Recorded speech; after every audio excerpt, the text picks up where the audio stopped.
Do you have a preferred form of cardio for losing fat? No. Why did you take so long to think about that? Because I have preferred forms of cardio for other shit. Anything low impact would be my answer. So you can train a lot. Elaborate. So then you can train a lot. So something like, I just had a client coming back from a back injury. It's like, I've just added interval running in the Stairmaster. I'm like, stop that. Wow. Immediately. Jesus. So, yeah. No, low impact. Yeah. Comfortable, can do it for a long time. Steady state. Yeah. So then you can focus on your training. Absolutely. Yeah. I don't really have much else to add to that. There's obviously you got like 3 really major forms that you would use to lose fat. You would use interval training, you would use moderate intensity training, and then you would use like low intensity steady state. So you're basically just picking up on the person's preferences along with like, I think their body size, because I've got a lot of boys, like big boys, and I'm like, maybe don't do moderate intensity cardio where you're like jogging or anything like that. And if you do that, even within the preferences, like if they're going to do moderate intensity or high intensity, it still has to be non-impact. Yeah. So using like a cross trainer or a bike is usually my preference. Even the Stairmaster, man, I find like it's way too much. 90 kilos above. Yeah. I'm like, it's a lot of weight going, just repetitive. Yeah. So and like you just do a shit anyway. You're just fucking hanging off the thing and yeah. So I think Stairmasters. Well, it's just like, what is it? Metabolic equivalent. It's like the highest, so it just burns the most amount of energy per unit of time. Yeah. So I think that even compared to a rower. I'm pretty sure it's the most, but who knows? I mean, like you got a matched intensity. You probably never matched the intensity on a rower that you could on a bike and on a Stairmaster, but and I think smaller people definitely can get away with it. Yeah. Lower body dominant athletes can get away with it a little bit more. Mm-hmm. But you've got to factor all those things in. And then, like, I feel like all of them have a little bit of a ceiling. Like, even if you look at a cut for someone, like, maybe when the stress is low and the energy is at its highest, and that's both, like, systemically and on your body. So you got the highest amount of body fat and the most amount of energy. Yeah. You could probably utilize some high-intensity training, like, pretty effectively. Yeah. But then there just becomes a period where, like, the demands of the task itself exceed like the person's ability to do it at a adequate level and recover. Yeah. It's just eating away at the other shit. Yeah. And then it's, that's it. It's just like, tipping you over from a recovery standpoint. So then you would maybe move to like a moderate intensity modality of training, or even just like some low intensity, brisk walking and stuff. But there's just only so much walking you can do as well. Yeah. I've seen people's plans of like 25,000 steps per day. I'm like, it's a lot of fucking walking, man. Yeah. Yeah, absolutely. Was it like 10 minutes per 1,000? I was thinking about you saying without it's like time 3 hours walking day. Yeah, fuck.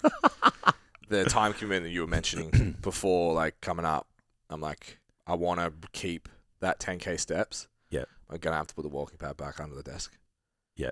And just like to get them. Because even like trying to push to 15, I was like, yesterday I was like, scales aren't really moving the way I would like them to.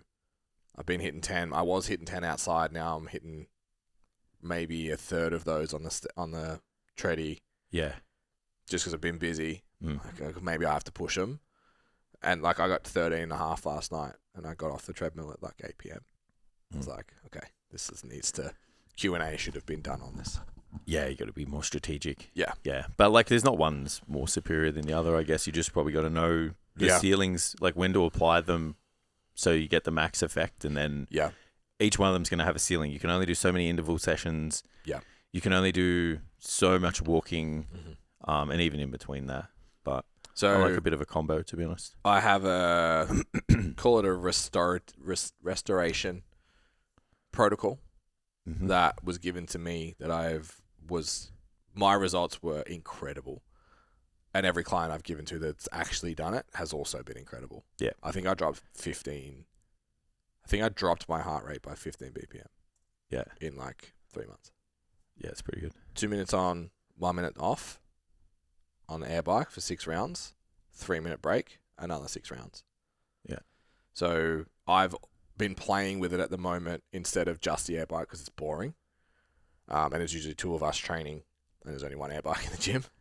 A circuit where we've got like a loaded sled, like a sled the mill. treadmill thing. Yeah. So that, rower, ski, and the air bike.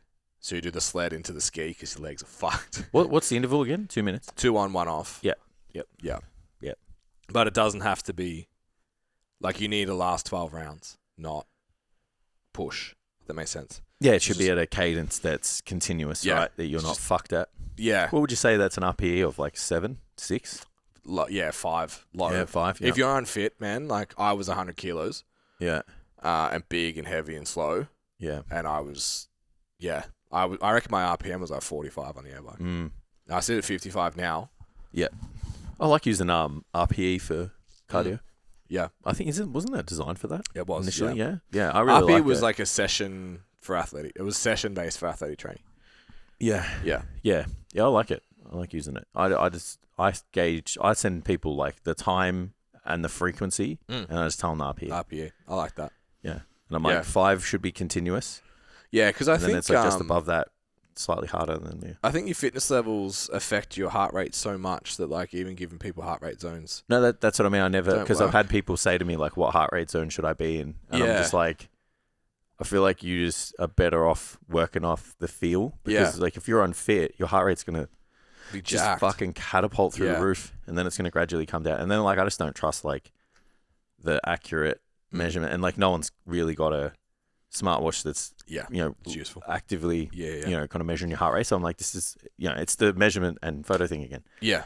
It's like pick something that's just going to be repeatable, consistent, and you can still get the outcome with less friction. Yeah. Like you said before. So when I was doing that 5K, like putting those runs in, my heart rate was fucking, I was sitting at 160, 170 for 25 minutes. Yeah. Like RPE, I would have said it's 8. More, RPE was 9.5 from pain. Yeah. From like calves and feet and fucking whatever. Which is why my heart rate was jacked. Yeah. Because it was just like, my body was like, bruh, stop it. Yeah. But I had more fitness-wise. So, I like the RPE thing. Do you track your heart rate and your blood pressure and shit? So, I know when my resting heart rate goes up, it's a good sign that my blood pressure's going up. Yeah. Generally. So, because of the watch, I'd only really look at that. Yeah. If it gets above 62 is acceptable for a short period of time. Yeah. Do you know what your active heart rate is?